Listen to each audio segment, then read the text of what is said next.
Sarap nito. Pare Julius!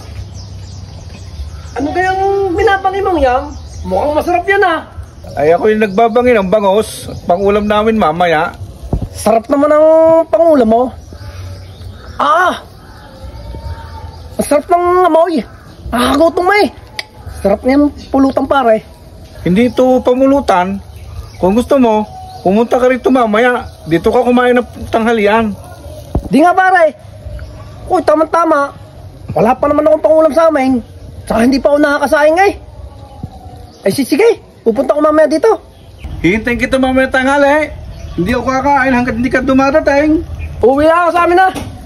Babalik ako mamaya tanghali. 1 hour later. Ito pare, kanin o. Yun. Pare, pangulam natin. Ay, dyan ka lahat. Sandali lahat, kukunin ko. Sige, makapaghintay naman ako. Okay lang. Pare, itong pangulam natin bangos. Yun! Kanina pa akong gutom eh. Hindi nga eh. Titignan ako muna mo. Kumikain mo gutom na gutom na eh. Oh, Una muna titikman ko muna yung bangaw.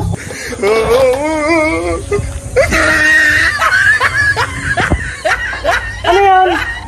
Kaso na binabing bangaw. Ay, kinain ko na. Ang tagal mo eh. Ay, bangos din naman yan ah. Pwede bangos. Ayan, kainin mo na.